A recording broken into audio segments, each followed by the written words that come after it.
Hello and welcome everyone to my second gameplay review. Sorry, my voice is still not fully recovered. This time, another Bronze 4 ranked Ahri gameplay from a follower and friend of mine. And yeah, let's just hop straight into the game. I see that you are facing Diana. So Diana is again a melee matchup for Ahri. This means that until level 3, until Diana has all 3 of her abilities up, you should be dominating the lane.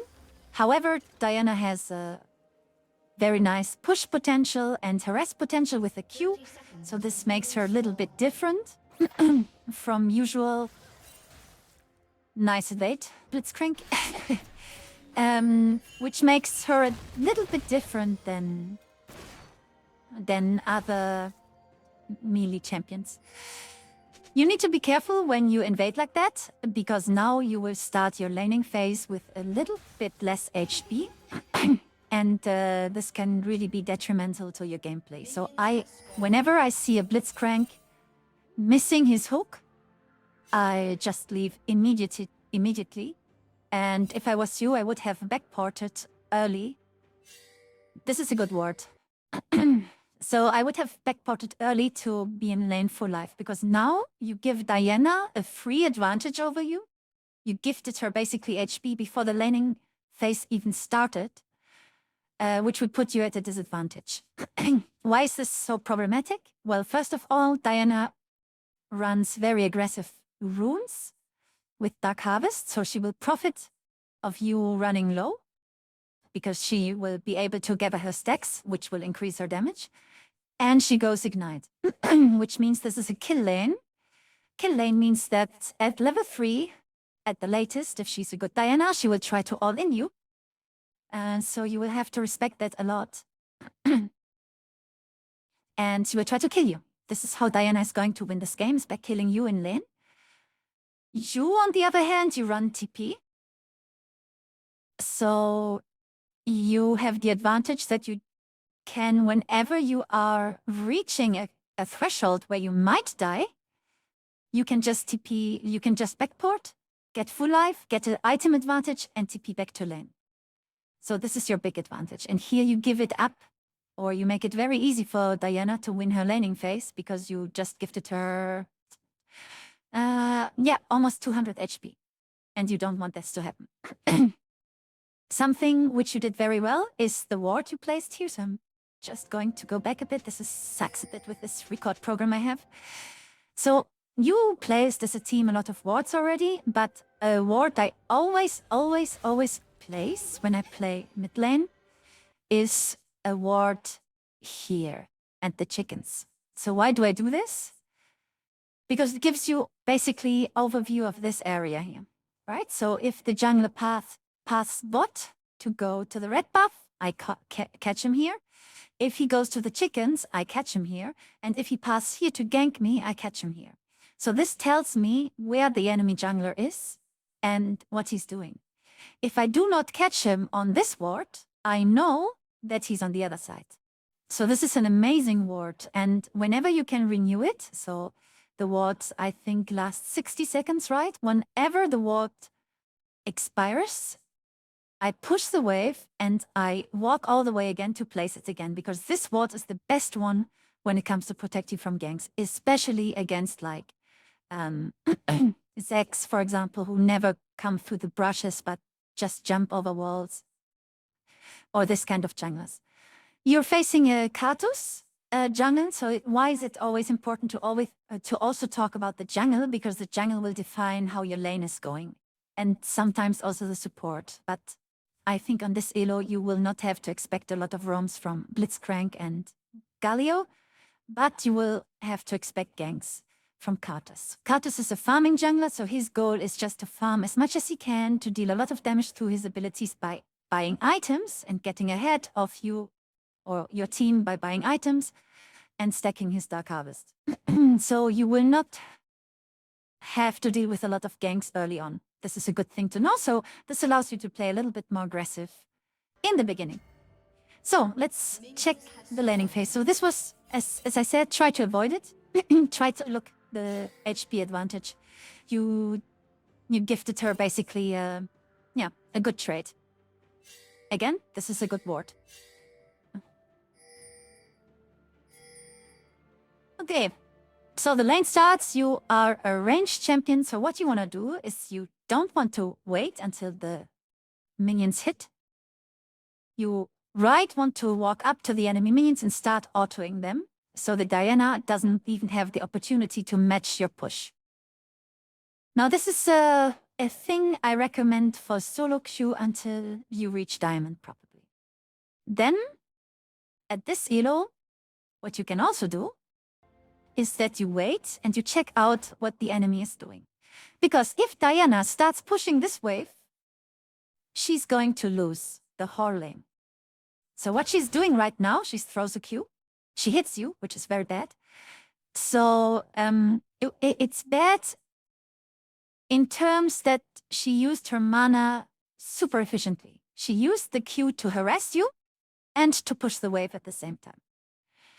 So we want to avoid that. How are we going to avoid that? Well, Diana plays into red side, which means that her Qs are always going to fly like that, right? In this circle. So as Ahri, what you always want to do is to dodge in this direction. Because the further you walk in this direction, the harder it's going to be for her to predict it. Because you have a lot of time, because the ability is going to do all this way here until it hits you. So if you dodge in this direction, you have a lot more time to react to it, as if you stand like trying to walk that way or that way or that way. Because then you shorten the time until it impacts you. But if you dodge in this direction, it's going to be much harder for her to hit because you have a lot of time to just juke in this direction and then here, for example, right? Like you can walk this or this, and then you can walk like this and this. It's much harder for her to hit you. So always think to dodge topside, at least when you're in the normal laning phase. So what could happen here if you were a really, really advanced laner? Diana would have just lost the lane. How so? So the wave is going to push towards you. Whenever she's going to walk up and try to make a hard push, which means to push the wave into your turret, you can deny her by poking with Q or W. You skilled well, W.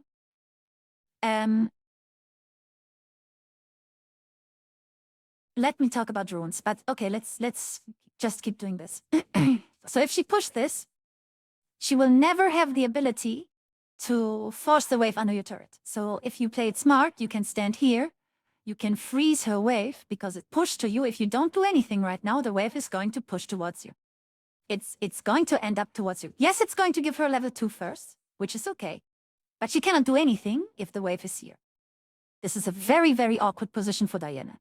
So if you were at very high elo, this would already be a death sentence of hers to just push the wave, okay? So, but we do not care. It is not the case. And until you really reach a high level over Diamond, this is not the case. You always want to push the wave because pushing the wave gives you a lot of advantages. First, it gives you a level up over your enemy. And as I said already in my last video, a level up is worth between 400 and 800 gold.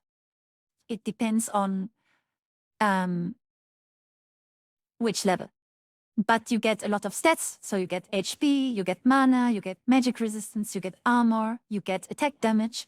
If you were to backport and buy all these stats you get from one level up in the shop, you would spend between 400 and 800 gold.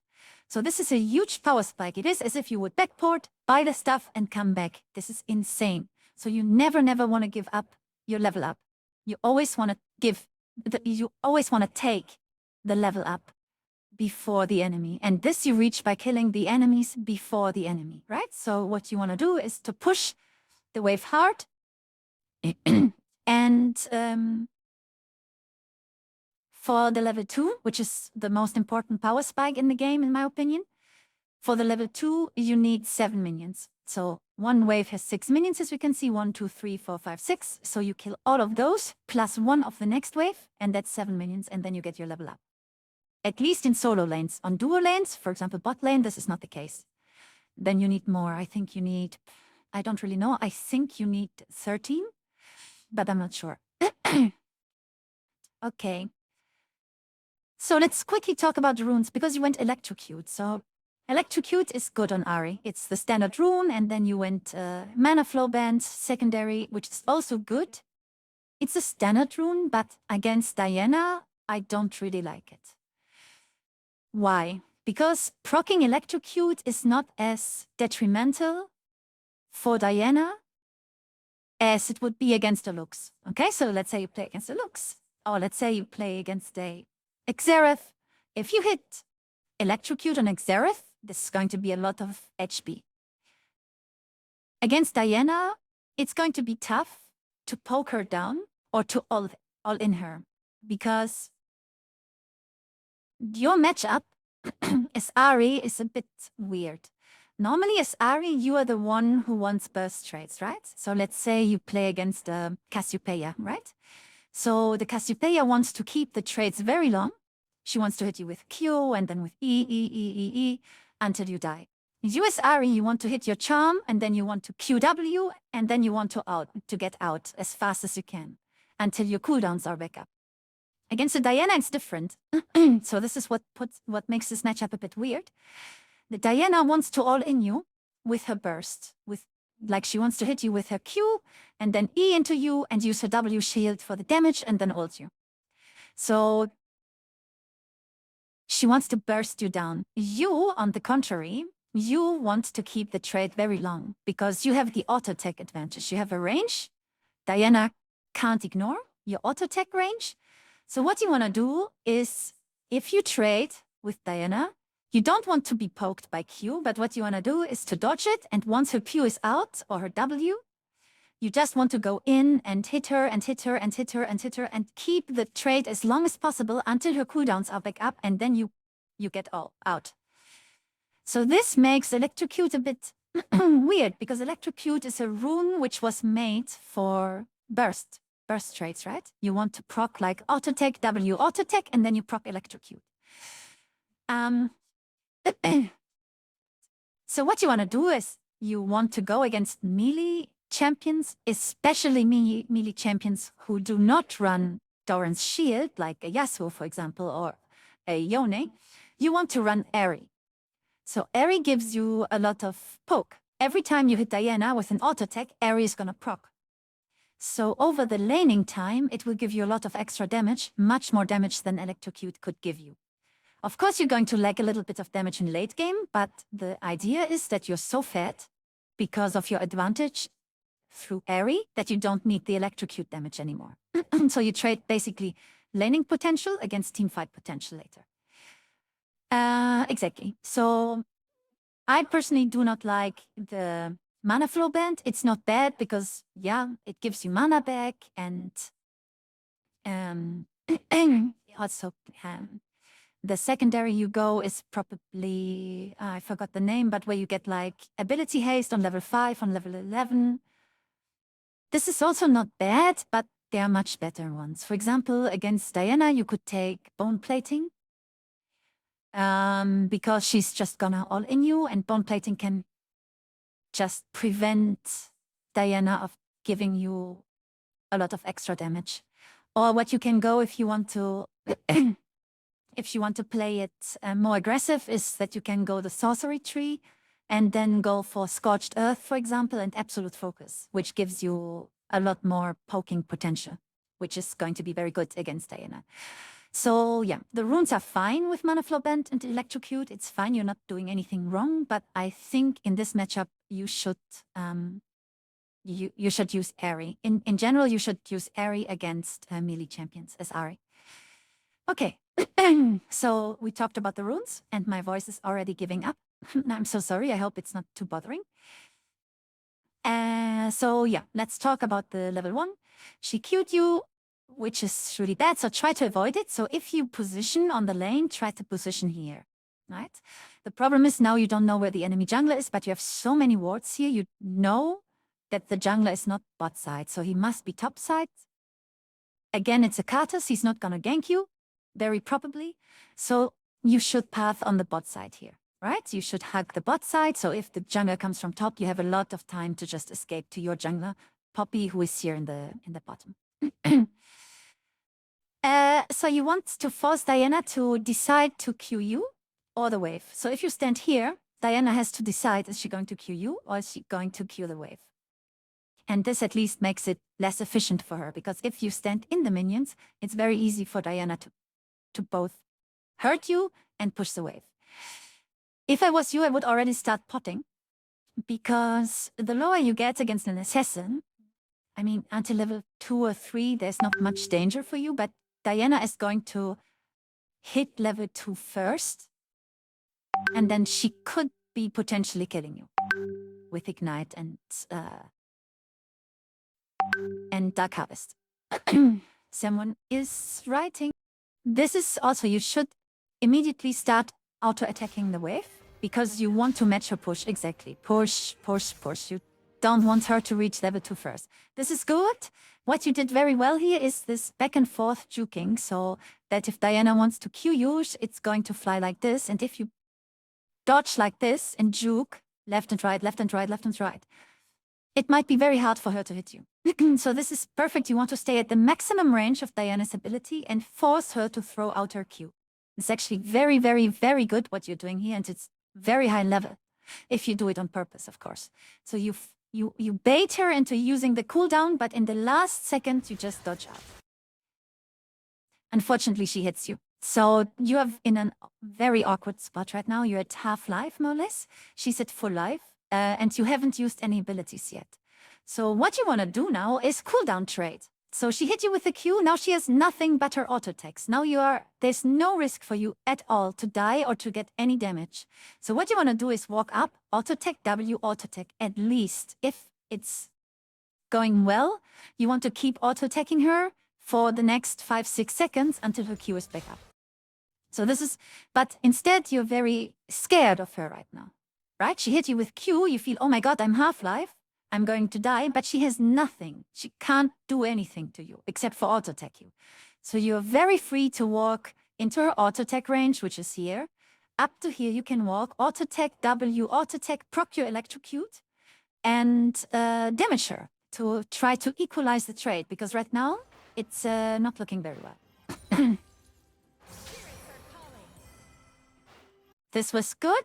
Again, don't forget to auto-attack W, auto-attack. This is the bread and butter combo on Ahri, because like this you proc electrocute, and it's minute 147, and you haven't procced it yet, even if you had a lot of opportunities to do so. So this is what you really want to focus on, is getting off your electrocute combo. Once it's off, you can back off a little bit and play more safe, because this cooldown is very important. So until the 30 seconds or 35 seconds are off of the electrocute, you can play a little bit more passive. I personally wouldn't. This is also why I prefer Ahri, because Ahri is up after 7 or 8 seconds again. So you poke her with an auto attack or with a W, Ahri hits her, and after 7-8 seconds you can auto attack her again and Ahri hits her again, and so on. So it's going to wear her down little by little. Exactly. And with the electrocute, you always have to make sure to order. Also, a tip against Diana, because they never expect it, is if she throws a Q like that, do not dodge backwards, because she was going to anticipate it and throw it a little bit further, right? And the problem with the Q is also that it's a line, and here it becomes a big circle. So it's very hard to dodge. Even if you dodge here or here, it's gonna hit you, except for if you walk towards her.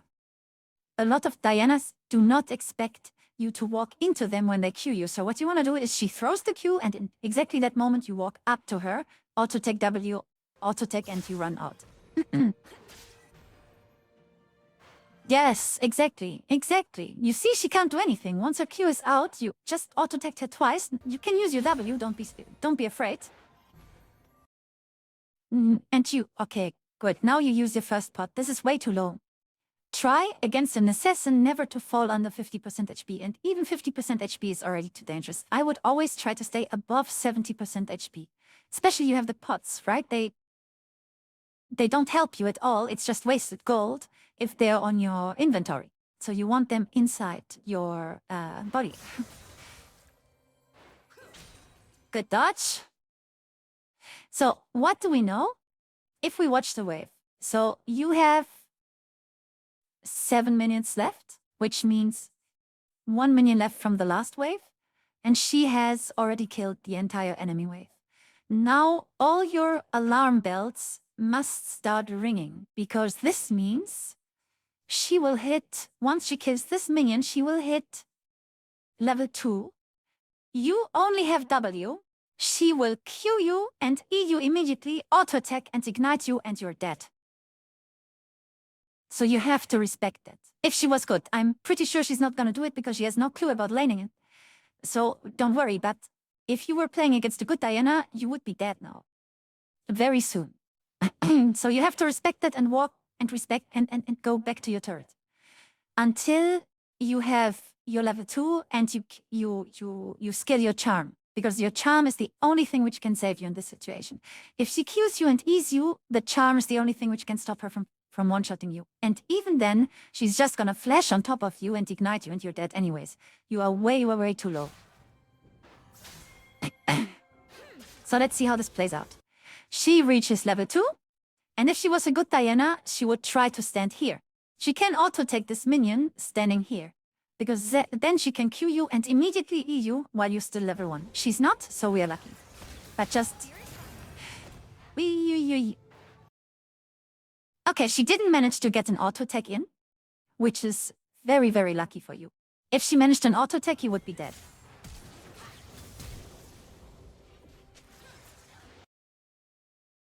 Okay. This is insane. This is insane. The Diana played it so bad on so many levels that you actually got a kill from this. Which is great for us. So which puts us in the very awkward position that you're suddenly leading. Again, because she didn't manage to auto-attack you. However, now you are in the very comfortable situation that the enemy wave is pushing towards you. What does that mean? This means that there are more enemy minions than there are your minions, right? This means that these 3 bodies are not going to be able to kill any of those minions. They will not manage. Before this happens, the blue minions will kill these, okay? This means that the enemy Diana is going to lose 3 minions, while you are going to lose 0 minions. Your next wave is arriving, so this means they will probably stuck up here. The enemy wave is going to arrive, and they're going to build up here, because now they are 1, 2, 3, 4, 5, plus the 6 from the other wave coming, 11 minions, versus 5, because these are going to be dying very, very soon. This means that there's a huge push towards your turret. This means that Diana is losing a lot of minions, while you are almost gonna lose nothing. Okay? It's a very advanced concept, so about wave pushing. So what you want to do is you want to backport. You can leave the minions like that. You are not going to lose anyone. So you're going to walk here, you're going to backport, and you will TP back to lane. And then you can freeze the wave. So a freeze is super strong in the early game, especially against the melee champ. Because this means you can hold the wave here the whole time if you keep this imbalance up. As Ahri, it's very easy because you have your Q, you have your W, you have auto attacks. You can thin out the enemy wave if it gets too strong. And the enemy Diana is going to lose a lot of minions who are going to die here from yours. And this is very awkward because she has to stand here, all the way here, without flash. She's going to stand here and can easily be ganked by your Poppy or be harassed by you. So this would be how to play it perfectly well. You have a lot of mana, but you're very low on HP, and you don't know so far where Katos is. He might be top, and he is probably top. And if he's a bit crazy, he will try to gank you. And since he has Dark Harvest, it could actually work. So you're at big risk here. You're at big danger to die. So the only right decision right now is to backport and TP back to lane. And then you're in an insane advantage.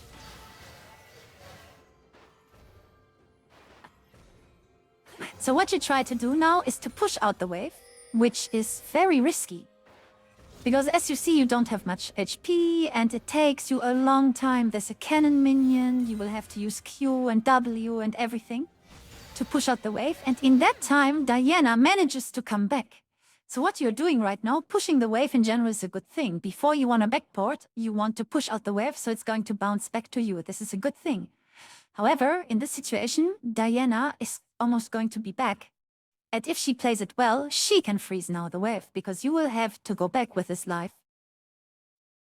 So also, she's not gonna lose a lot of minions, because now your minions are stronger than hers, which means your minions are going to kill them faster, which means they are not going to die. So you are basically saving gold and XP for Diana, because she's going to arrive and you will deliver her a big fat minion wave full of XP and gold, which, if you froze the wave here, as we said before, she would have lost. And she would have lost the lane with that, for sure. So let's see how this turns out.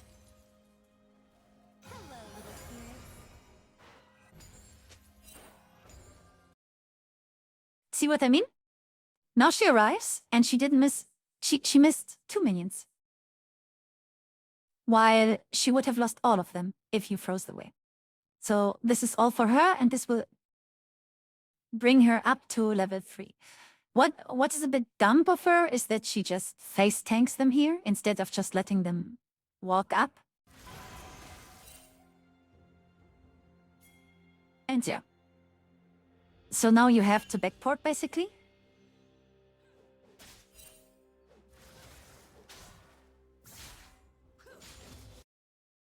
See, now she reached level 3, and on farm, yes, she's behind. But if she kills those 1, 2, 3, 4, 5, 6, 7, 8, she says exactly 13, just like you. If she manages to. She's missing a lot, so that's fine. And now you gave her a Dark Harvest stack. So it's her second already. And this is a thing you could have just prevented by going back, TPing back to lane, or even walking back to lane since she's pushing towards you. And this would have given you the a full life. So make it very, very hard for Diana to poke you down to get her Dark Harvest stack.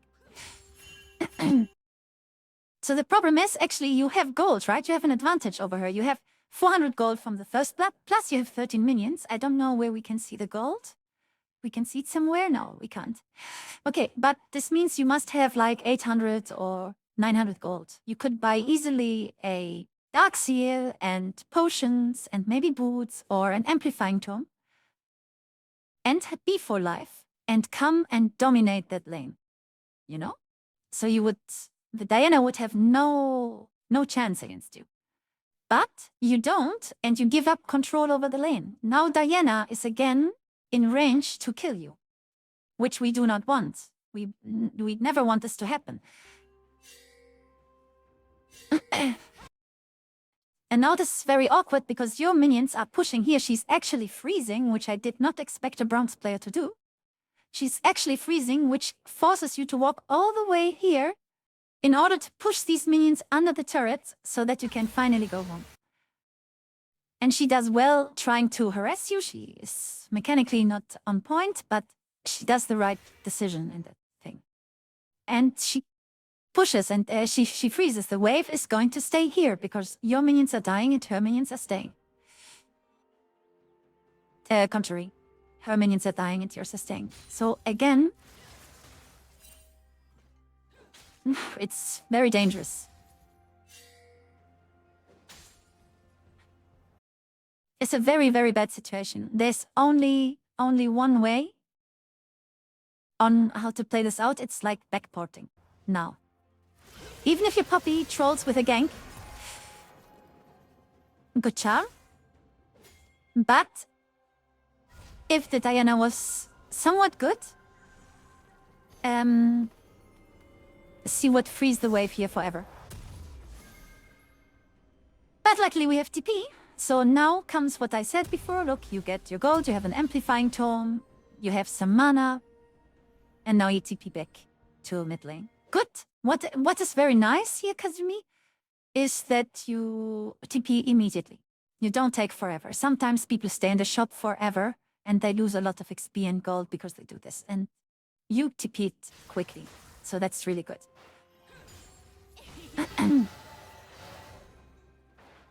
Okay, because now it looks very different for Diana, right? Because now you have been back, you're full mana, you're full life, you have some gold, and you're under your turret, so it's very tough for Diana now to do anything. Just don't forget, level 3 is where assassins come online. So Diana has all her abilities, and now even if you have more HP, you have more mana, and more gold, at level 3 they are very dangerous. So if you miss your charm, you die. So what you have to do is, just like you did before when the Diana engaged you, is to hold your charm defensively. You don't want to fish for a charm because that can kill you very quickly. Or if you try to fish for one, which means you try to throw one out and trade with her, then you have to go back after it's out. Like your charm is the only reason which keeps you from being one-shot by a Diana, okay?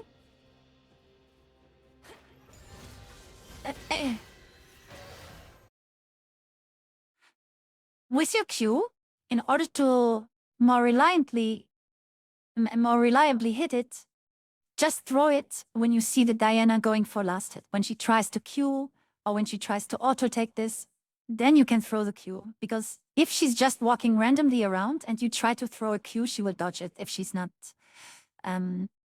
sleeping or drunk at the time. Just like for you. For her, it was very hard to hit you because you were already prepared. There was no reason for you to last hit anything. So don't throw random skill shots. Just try to, when you see Diana is going for this last hit, even if there's no last hit here, she shouldn't be here. She should be standing here until the minion goes low. Then she can walk up. Yeah, this is awkward. I hate when this happens. But yeah, it happens to everyone. Again, yeah, this ward is not really helpful. I mean, it's better than nothing, but think of the chicken ward. It's much, much better. You did very well in the beginning. So we still haven't seen Katos, which is not surprising, right? Because Katos is a farming jungler, so there will not be much ganking. Here you need to be careful. If she hits you, it gives you an all-in window. And even if you manage to defend it, she will most likely come out winning from the trade. So be careful not to hit by Q so she doesn't all-in you. Some sweet little last hits. This felt very, very satisfying.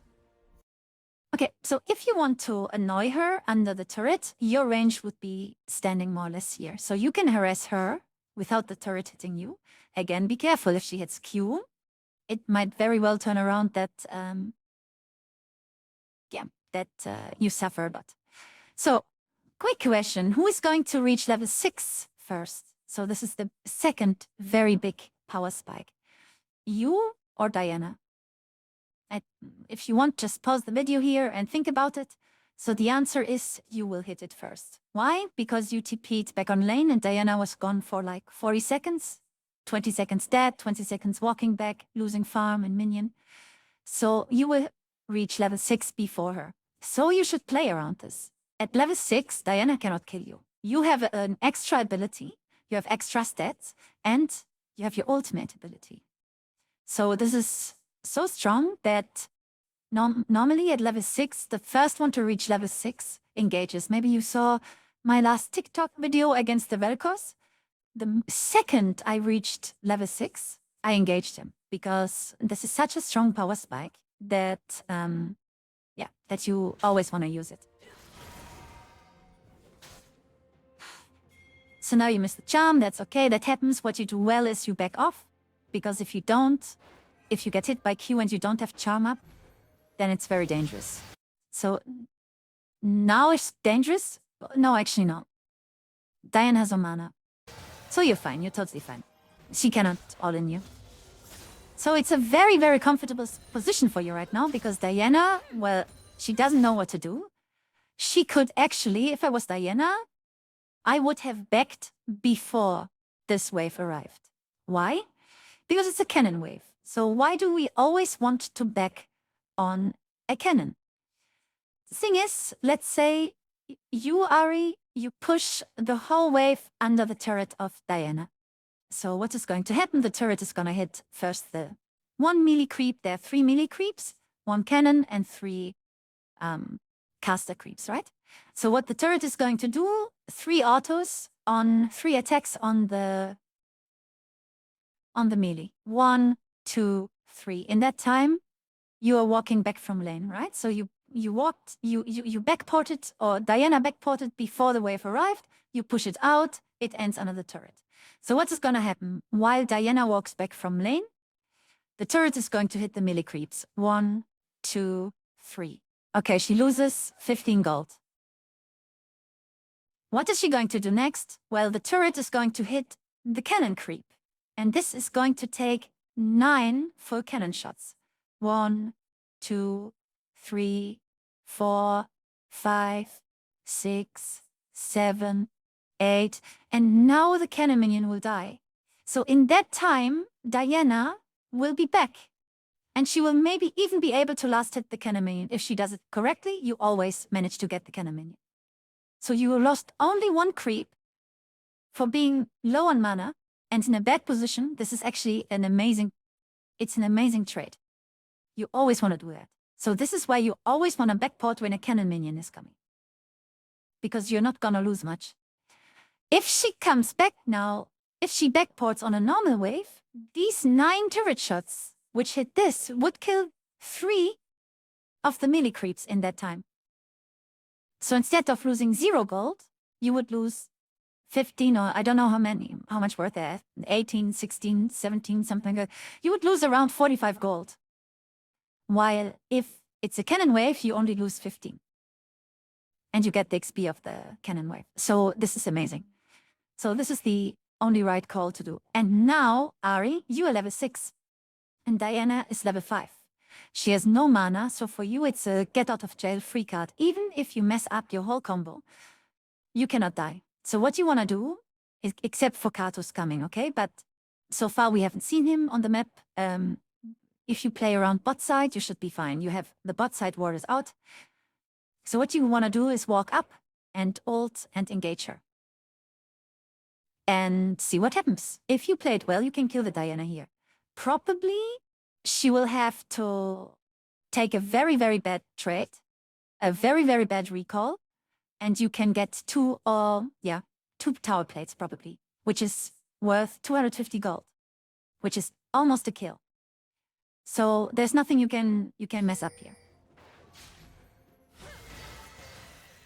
Exactly, you can play very aggressive, and now it's even better. She's even lower in health because you hit the beautiful Q. So yeah, now it's your time to shine, to engage her. Even with the tower, now, for example, would be a perfect charm. Charm, QW, and then she has to back, or she has to die. Exactly, very nicely how you dodge the turret. And she decides to stay. So now what you do, patiently you wait until your charm is back up, you push the wave, you are only winning, you can only win right now. So you don't want to go for a crazy dive, you just push the wave. Exactly, very nice. And now you go for turret platings. Since you have ultimate. Now Katos is coming, don't try to fight him really. Like, if I was you, I would just stay and continue hitting the tower plates and then back off. Then you can go back, you can buy items, you have 35 gold, 35 creeps. Last time you backed, you were 13 or 14. So that's 20 creeps, that's almost a kill, that's 400 gold. You can go back and finish your last chapter, or you can buy boots and 2 pots or whatever. So you really wanna back here. The situation is ideal for you. The wave is gonna push back to you, which means you're not gonna lose a lot of creeps. Diana is back, Katos has to take your farm and her farm, and that's it.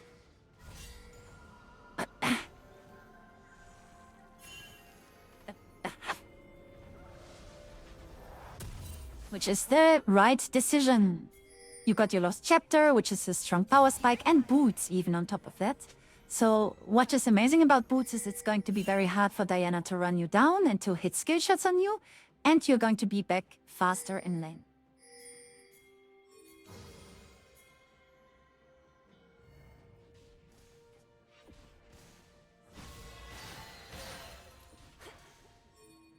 Wave was right under your tower, so you didn't miss much, while she missed much more.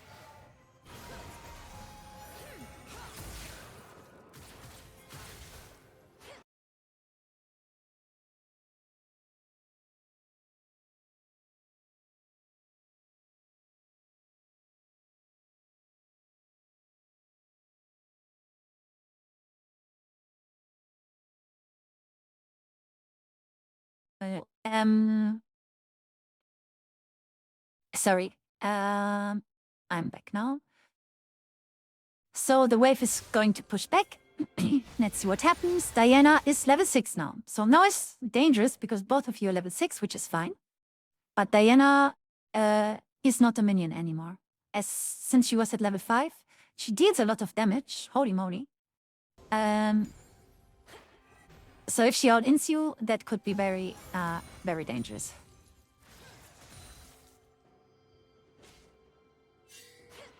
So your cannon minion is pushing. The wrong... So this is something, yes, is fine. You help your puppy doing Drake, but you did a big mistake. You didn't clear the pink ward. So if you walk here and you clear the pink ward, Diana doesn't know, did she continue? Or is she still in the pink, or is she still in the brush? So she needs to be a bit careful. She can't just face check it. You could be trapping here. So now Diana knows your puppy, which is totally underleveled. I don't know where she's level 4 and why she's doing Drake at level 4 when the bot lane is not there.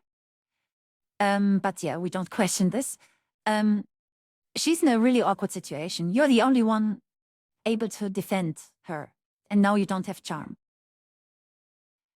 So whenever you move and you walk over a ward, clear the ward, clear vision. Clearing vision is super important. Then it's much harder for the other. Then you can either go back to the lane and keep pushing the lane. This helps Poppy, by the way, much more than you as an Ahri coming and throwing a random Q or W here.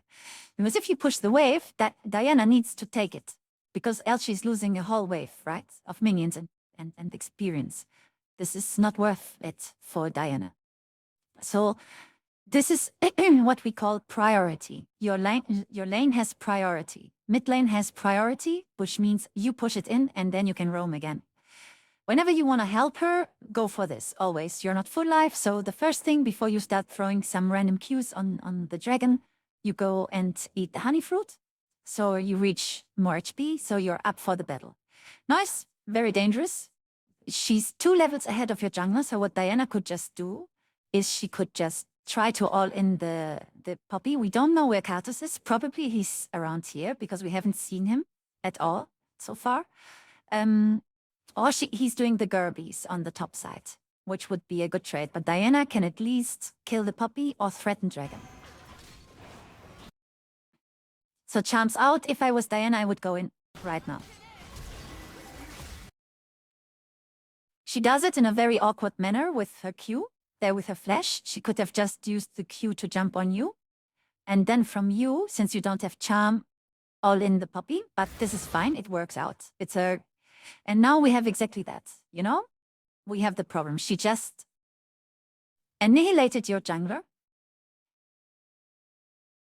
because of the things we talked about. And now the question is, will you be able to survive? She gets a Dark Harvest stack, you have to ult defensively, and your bot lane is not there. So we just saw the enemy bot lane appear there. So to ult back in, just to make use of your ult, is very greedy. So the only direction you know is out, out, out. You are super low on life. If Diana hits you, you die. She didn't use her ult, but she's low on mana at least. So maybe this is the only reason why you will survive this. And the enemy got the Drake. So for Drake, it's never worth dying, especially not for an Ocean Drake. So just give them the Drake. That's totally fine, giving up objectives. Your Poppy played it badly, so she has to accept the consequences. And it's not your deal. So you go back to mid lane and you get your gold and experience, and don't let her ruin your game.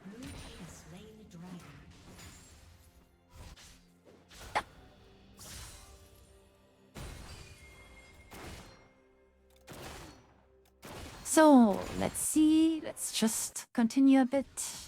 I don't know how long this video is already, but yeah, we are just 8 minutes into the laning phase, so I think we are also just going to analyze the laning phase, because going through the whole game will take a lot of time, and it's especially like the laning phase, which is at the beginning important to improve your Ahri gameplay. Later, the macros, we can always talk about this once you have nailed down the laning phase. So Diana is missing, we don't know why, but we take it. You have no ward up, apparently. No, you don't. So buying a pink ward for 75 gold is always important, especially if you push up the lane like that, right? You're pushed up a lot. You're at her tower, and the problem is you don't have ult. I haven't seen Diana using her ult right now. Oh no, she used it against you before. Never mind.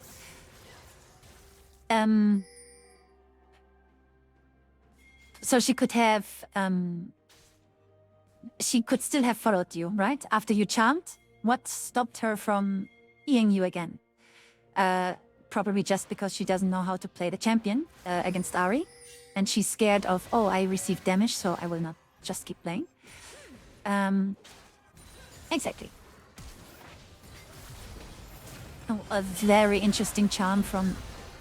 Okay, she still has ult. Luckily, you deal a lot of damage. Okay, good. Is it a full AP Blitzcrank? No, but that was a lot of damage. Wow. Okay, so now for you, you can push one more wave. I would do that too, because Diana did that for 5 seconds. So you just push the wave, and then you back and enjoy your free gold.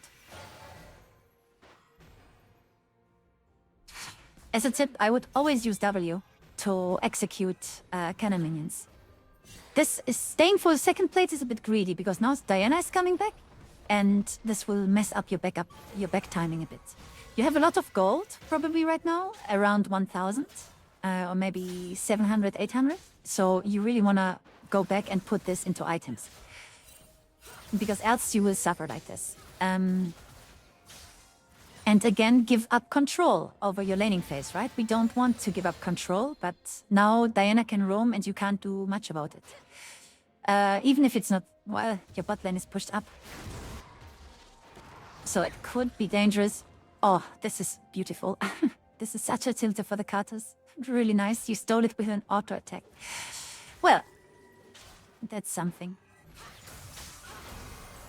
Okay, so the Diana is no danger here because she didn't hit her Q on you, so she could only E once. Good charm. Your charms are really on point, I have to say. Really nice charms. They're actually better than mine. I really fail a lot of charms.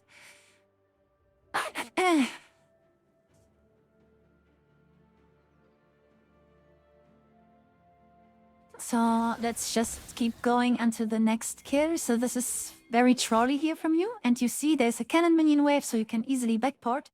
Now you're in super kill range. She has Ignite up, she has Dark Harvest up. Her ultimate should be up again too. Yours too, yes, but if she's fast enough, she can one-shot you before you can react to that. So it's very risky play. Also, it's just enough that she hits 2 Qs. She doesn't even need to ult in you.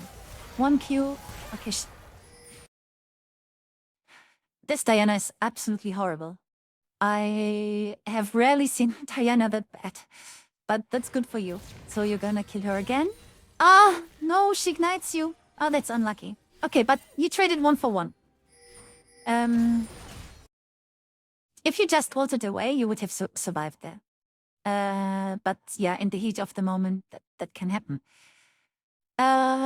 So you have 2 kills and 1 assist, and the Diana has 3 kills, but she has 3 deaths as well. Even if it looks even, it's not even. You have 20 farm more, yes, that's fine. So that's more or less the kill she has more, right? 20 farm more or less is 1 kill. 400 gold. 300 to 400 gold, depending on the level. So it looks like, okay, Ahri and Diana are equal, but it is not the case. The problem is Diana is ahead of you because as a melee champion, she has better stats. So in an all-in, she can actually kill you easier. It's going to be more easy for Diana to kill you than it's going to be for you to kill Diana, given that both play perfect, right? Which is clearly not the case, as we can see with the Diana. Exactly, but this is the danger of the lane. So you really need to have a huge advantage. I mean, the 20 minions is very good, 20 minions advantage on her. But what you could build next is some magic resistance to reduce her burst. So you could either buy some magic resistance to go against her, like the Mercury threads, to go against her, like against her E, I guess. No, it's actually not worth it. No. So you could just buy a no magic mantle to reduce her damage. Or you could go Lich Bane and try to start to be more aggressive and poke her more. But in general, that's fine. So, okay. We have 11 minutes of laning phase. I think the video is already quite long. So we nailed down the laning phase without talking about the macro gameplay and how the rest of the game worked out. But I want to focus on this because this is where you can learn the most. Because the macro gameplay, the thing is, every game is going to be very, very different. It depends on how your bot lane is playing, when your Blitzcrank is roaming, what your top lane is doing. For example, here, what the hell is happening? But the laning phase is always going to be somewhat replicable. So the mistakes you did here against the Diana, this you can fix in the next match. So let's talk about this today. And yeah, that's it for today. Thank you so much for watching this. If you have some more questions or you want to watch something more, just let me know. And I can, of course, talk about another part